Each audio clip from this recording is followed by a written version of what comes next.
Dr. Leonaura Rhodes.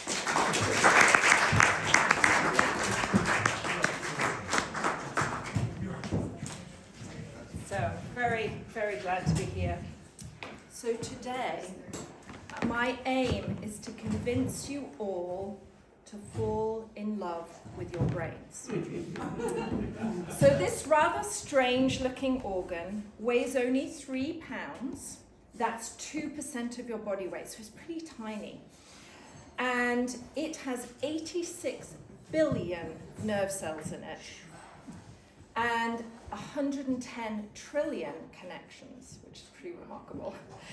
It is the operating system for your body, your mind, and everything that you do.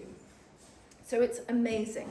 And every single brain is very complex and also highly unique.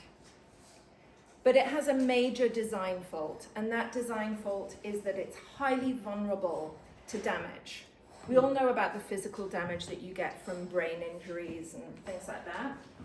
But it's also vulnerable to the lifestyle choices that you make every single day.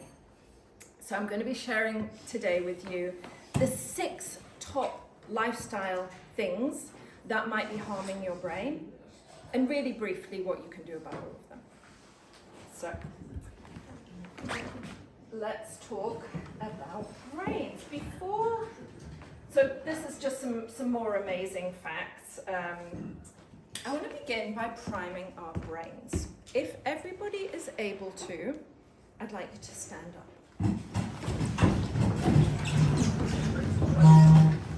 So we're going to get our brains ready to learn some new stuff. And I want you to stand in like a Superman position and make 2 fists. And we're going to punch across the body like this, just really gently. I don't want any injuries. And we're going to say, every day and every way I'm getting better and better. Yes. Follow along. Every day and every way I'm getting better and better. Yes. Every day and every way I'm getting better and better. Yes. One last time. Every day and every way I'm getting better and better. Yes. Excellent. So, you've primed your brain, you may now sit down. And by the way, I coach for a dyslexia program, and the parents take their kids through this program to overcome dyslexia. And a lot of the kids do that exercise before they learn every single session. So it's a cool exercise. So why am I obsessed with the brain? So as Terry mentioned, I used to be a doctor, and I was pretty interested in the brain when I was a doctor. It's fascinating. It's the most complicated organ that exists. I then became a developmental pediatrician, so I was diagnosing and treating autism, ADHD, and learning disabilities. So I saw firsthand how people's brains could be so vastly different. You know, how could a kid be a savant at math and be unable to kind of function in everyday life? So I really saw, you know, this wide spectrum of abilities of the human brain. I also have 2 neurodiverse kids myself, both young adults now, and I was diagnosed fairly recently with ADHD. And I was able to recognize I'd struggled with it my whole adult life, my whole childhood and adult life. When I moved to the States, I couldn't practice as a doctor, so I trained to be a neurofeedback therapist. So I used to look at people's brainwave activity, and I used to train them to get into optimal brain states. So that really, really got me into brain health. I'm also a brain health coach and trainer with the Amen Clinic. I'm also an ADHD coach, and I've given more than 30 talks on brain health and performance and resilience and stress management. And one more thing. This was me, I don't know if you at the back can see, this was me in 2020 in the hospital with both bottoms of my lungs white with pneumonia. I nearly died that night. Horrible experience. Afterwards, I had 5 months of severe brain fog. I had days when I couldn't remember what a chair was called. It was extremely scary. I got to kind of glimpse what, severe brain problems can look like.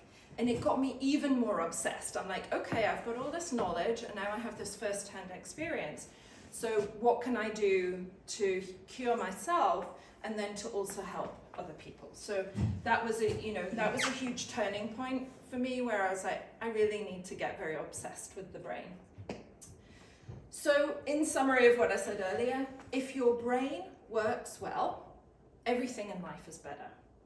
And if it is struggling, everything is harder. Like when I had the brain fog, I became really scared I was not going to be able to work. Like it was very, very hard to do the job. Really quickly, Daniel Amen, his obsession is about looking at the brain. He says it's the only organ that the medical profession treats without actually looking at it. We treat based off some self-reported symptoms, like I'm a bit down in the dumps or I'm feeling low energy, and then we give people psychiatric medications without really knowing. And when I first moved here, and I was a neurofeedback therapist, I was treating kids with neurofeedback who were sometimes on 5 to 10 different medications. These were like little kids, and it really horrified me.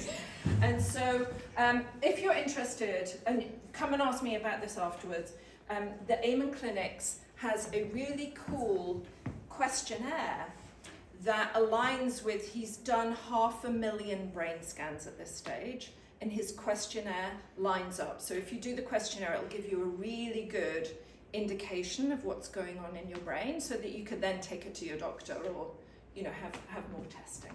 So awareness is the first step. So he does these incredible brain scans, and they're not looking at like how the brain looks physically, it's looking at how the brain is functioning. And so we get these scans. This is a healthy looking brain. It's plump, it doesn't have holes in it, it's all different bright colors. But this is a brain. So this is a healthy brain on this side. This is somebody with Alzheimer's. They don't have physical holes in their brain, they have functional holes in their brain, where the blood flow is reduced and the functioning of the neurons in that part of the brain is dramatically decreased. So these scans are really, really interesting. So, as you all know, as you get older, all of the cells in your body start to not work as well as they did when you were 25, 35.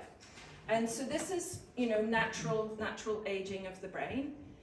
A brain this age can still be functioning extremely well.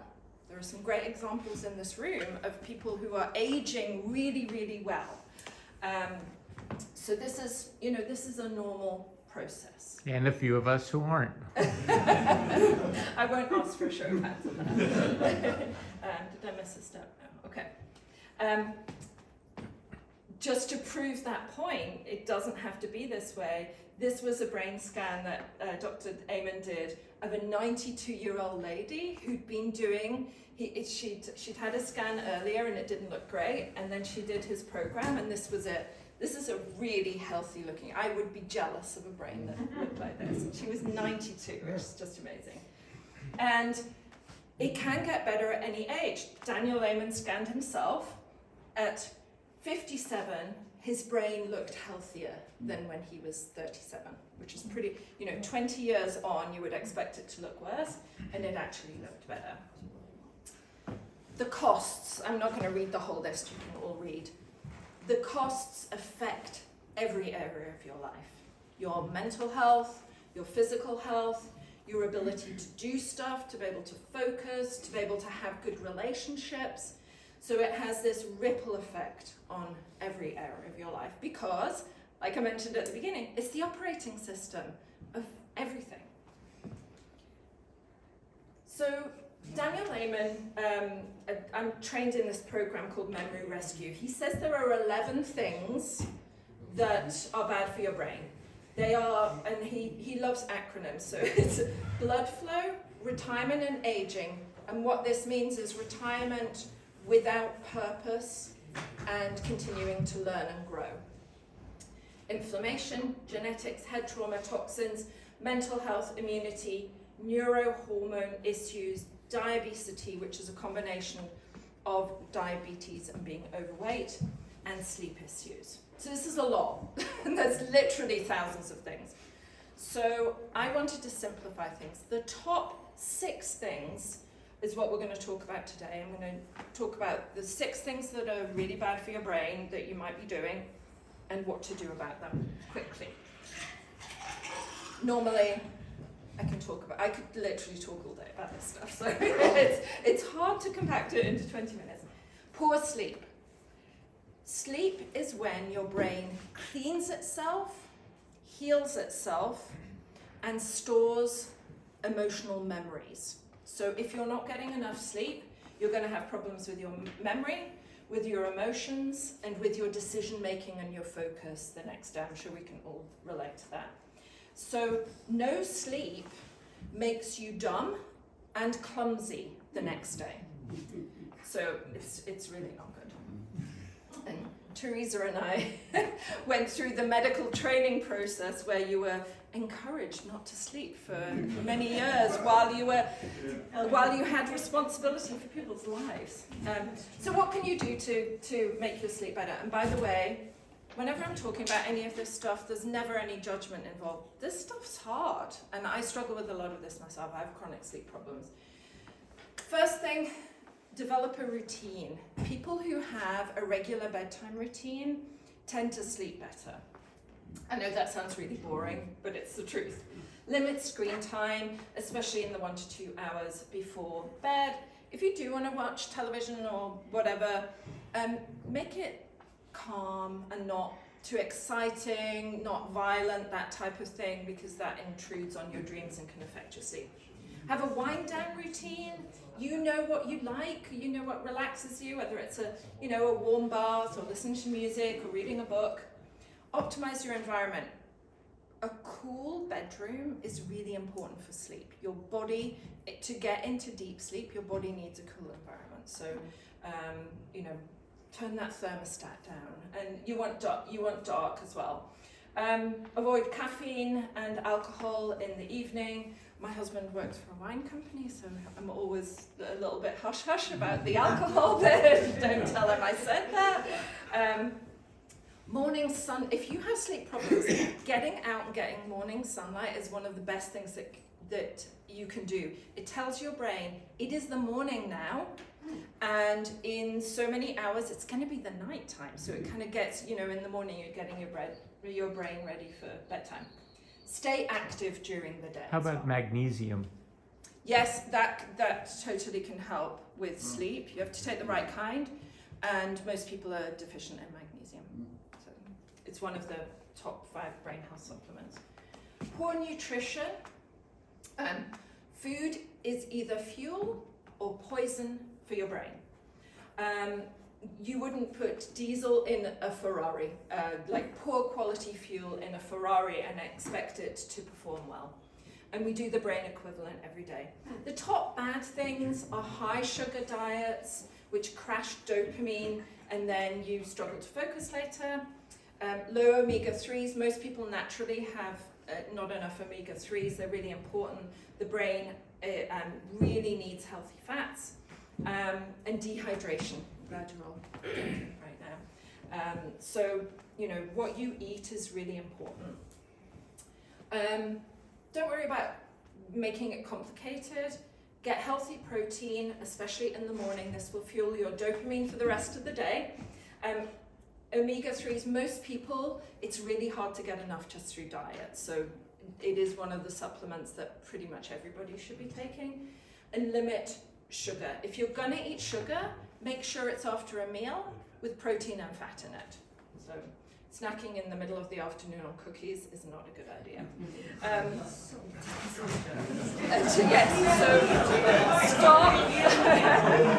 Start with the cookies. Because what happens is you're going to get a crash in the middle of the afternoon. Okay.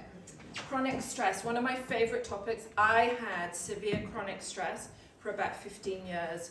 Was a doctor, then I had 2 very sick kids, then I had a kid diagnosed with autism. I just had this like long period with just never ending stress. And it's really bad for your brain. Your amygdala, which is like the fear activation center of your brain, is chronically aroused. The frontal lobes, the part of your brain which is the smartest and the wisest, shuts down, and your brain goes into survival mode. So managing stress is hugely important. I actually have a program about managing stress. I wanted to simplify it. It's like medicine's really complicated. You need to prevent stress. 2 things you can do: make your brain really healthy and look for the triggers of stress, like what makes you stressed. And then it is inevitable sometimes, so when it arises, you need to be able to manage it so that you don't stay there for long. Self-awareness and having a stress management toolkit, which might include things like meditation, exercise, listening to music, lots of things like that. Lack of physical exercise. When you exercise, blood flow increases to the brain, your brain gets positive neurochemicals, and it also gets this neurochemical that was only discovered fairly recently called BDNF. And BDNF is really important for brain health, and it increases your ability to learn and remember things that you already know. So as you're getting older, exercise is massively important. What is BDNF? BDNF stands for brain-derived neurotropic factor. And it's actually produced in your muscles when you exercise, but it has a big impact on your brain. We still have a nervous system that is like our caveman ancestors. We're not designed to sit in an office for 8 hours a day and not move. It's really bad for us. So get moving. Like I said, you know, when you move, it improves your brain health. A few things that you can do: if you're going to have a meeting with somebody, make it a walking meeting. Get outside, get some sunlight. It's also really important to take breaks regularly. Anybody who's got an Apple Watch, I wear an Oura Ring, it tells you get up and move every hour. It's really, really important. Even 2 minutes of movement, that can be doing some squats, it can be running up and down the stairs. When I worked in an office, I would walk, it was 5 floors, I would walk up and down the stairs and then I would go back to my desk. Really important. And when you work with other people, encourage them to take breaks too. The martyr who is tied to their desk for 8 hours a day and doesn't move, who thinks they're doing a really good job, they are not. They're fooling themselves. Okay, social isolation. We are social creatures. We are designed to be in the company of other people. People who are socially isolated, their cognitive decline, that is their thinking abilities, goes down, increased depression, anxiety, chronic stress, impaired memory, neuroplasticity, higher risk of dementia, and weakened immune system. So it's really bad for us. And really interesting, there were studies done of people who had a heart attack. After the first 48 hours, when medical care was massively important, the biggest predictor of positive outcomes after a heart attack was social connection, not medical care, which is pretty remarkable. So you're all here, you know how to do this. You get out, you join a club or a group, you volunteer. Volunteering is, you know, has extra benefits as well because you feel good. You get a bit more dopamine and positive neurochemicals. If you are stuck, like if you have family, somebody mentioned family living far away, it's still really good to connect on Zoom if that's all you have available to you, because that social connection is so important. Lots of ways that you can do it. If you combine social connection with getting outside and exercising as well, you get like a triple win. The last thing is digital distraction and overstimulation. A huge problem today. I personally am an addict with my iPhone, I admit it. It's having a huge impact on all of us, but it's having a really bad impact on kids and young people. Both my boys say they wish they had not been born in this time where they had access to a phone. I work with a lot of professionals in businesses, and I refuse to coach them if they have notifications on. If I can hear a ping of a notification, I'll be like, stop, please put your phone on silent. It's just really, really bad for your brain. You know, we have emails. If you're in a big business, you probably have Slack or something like that. And then spending hours every day on Zoom meetings is so bad for you. And I get people asking me almost every day, I think I have ADHD. Do I have ADHD? Most people do not have ADHD. What they do have is frontal lobe dysfunction because they've trained their brains to not be able to focus for long periods of time because of their phone. So build attention like a muscle. If you're somebody who's feeling very distracted and distractible, set a timer. Do something for 25 minutes. Keep a post-it note next to you. If distractions come up in your mind, which they will, write them down. But discipline yourself to focus for that period of time. And you can rebuild this focus muscle by doing that. Take intentional breaks. Again, your body's not designed to sit and work solidly for 8 hours a day. And limit hijacking as well. Turn off notifications. Block time to focus on certain things. And you know, when you improve your focus, it improves everything.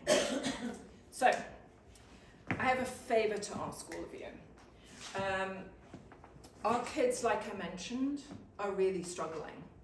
Not only did a lot of them struggle with COVID, they were socially isolated, school was weird. My kids were affected, you know, they were in college, they were affected by, you know, the social isolation. It's a terrible time. And then a lot of kids are playing sports, they're getting head injuries. This is a scan. If I was to look at this scan, I would think it was somebody in their mid-80s. This is a 12-year-old playing American football. And so a lot of kids, you know, playing, my kids both played soccer, heading, you know, soccer balls. It's really bad. And you know, we have an epidemic of mental health problems at the moment. A lot of them, Daniel Amen, who I'm trained with, a lot of them are actually brain health problems. And so I'm trained in this program called, by the way, when a kid or young person has a poorly functioning brain, it affects, unsurprisingly, it affects everything. It affects their academic performance, it affects their memory, it affects their emotional stability, it makes them depressed, poor social skills, behavioral problems, you name it, any bad problem you have with a kid, it makes it worse. But we can train ourselves, we can learn about brains, we can teach parents about brains, and we can teach kids about brains. And I'm training in this program called Brain Thrive by 25, where we go into schools and we teach young people and their parents how to get their brains as healthy. As you may know, you've probably heard, the brain isn't really mature until 25. Latest research actually says 32. Wow. If we can keep a kid's brain really healthy until they're 25, when they're, you know, it's pretty near the end of maturation, then we improve all of their outcomes. So I have a request for you. If you have any connections with any educators, I got my brother works for me. He sent out emails to all of the schools in Fairfield County. All of them bounced back except one. The Norwalk school system received my email, but I haven't heard back from them. I would love to get into schools and educate people. I do it for free. So if you have any connections with anybody, I'd love you to connect me with the schools. It's hard to, when you're not in the school system, it's hard to get in. So I would love to, you know, play a little part in ending the mental health crisis in young people and improving brains. So that's my request for you. So to finish up, I hope that I have convinced you that this rather ugly little organ that sits in your skull is actually really, really amazing. And if you fall in love with it, and if you do things every day to nurture your brain to make it healthier, your life will be better, and it will have a ripple effect to everybody you know. So that's it from me. I'd love to open up. Oh, I have some homework for you. The homework is to fall in love with your brain, and think about when you get out of here. You can do it straight away if you like. Send yourself a note. What was one thing you learned today that was like, ooh, I'd forgotten that, or that was really interesting to learn that. And think about whether there's any changes that you need to make. And what ideas do you have for helping other people as well, for the wider community? Yes? I was thinking that you might try to pitch it to the private schools because they may be a little less constrained than the public school system. That's just an idea. You know? Yes, very true, very true. I did speak a couple of years ago at Easton, one of the private schools in Easton. Thank you. Yes? You mentioned Apple Watch. Yes, Watch, yes. And it tells me about my sleep and how much is deep and rest, Yeah. and rest and all that. What should they be? I have no notion of what normal or range of normal is. So the it's funny. I have a podcast where I interview doctors, and one of my guests was a sleep specialist. She said she likes these devices. They do tell you how long you're asleep. They're not terribly accurate about telling you the stages of sleep. So if it's telling you that you got 4 hours sleep, that's probably right. You know, it's measuring movement and things like that. It's probably not going to be terribly accurate at telling you how long you spent in the different stages, but it's really, really useful. It can also tell you how, I know the Oura Ring tells you how much you move during the night, which can be an indicator. If you've got sleep apnea, you are waking up more often during the night and you're going to be fidgeting more. So if you see a huge amount of movement during the night, that is a red flag. You should mention it to your doctor, yes. I have a friend who's become a big advocate of intermittent fasting. Yeah. What he told me was, I've never tried it, but what he told me was one of the benefits is if you stop eating late at night, or that eating late at night creates a bad effect where it interrupts the cleaning of your brain and it makes it less. I was wondering, do you confirm if that's true or? So if you're eating late at night, a few different things are happening. Number one, you're sending blood to your stomach at night, to your digestive system at night, when that system's actually meant to be resting, and when you lie down, your brain's meant to be getting a lot more blood supply. Like, that's why you lie flat, so that the brain gets more blood. So people have more reflux when they eat late, so that can cause problems. That can be a cause of sleep apnea. So there's many reasons not to, and you should probably not eat 2 or 3 hours before you go to bed. With my Oura Ring, I was having terrible sleep problems. It turned out it was sugar and alcohol. If I ate sugar and alcohol after dinner, then I was having, my heart rate was super high. It was about 110 till 3 o'clock in the morning, and then I was having a precipitous drop, and I'd wake up with what I call a sense of doom. I just felt ill. It wasn't chest pain or anything, I just felt ill. And when I got the Oura Ring, I saw that's what was happening. My heart rate was crashing, and it turns out that's the crash that happens when your blood sugar drops suddenly in the middle of the night. So, many reasons not to eat late. Let's have her come back. Thank you. Yeah. Solutions. Yeah.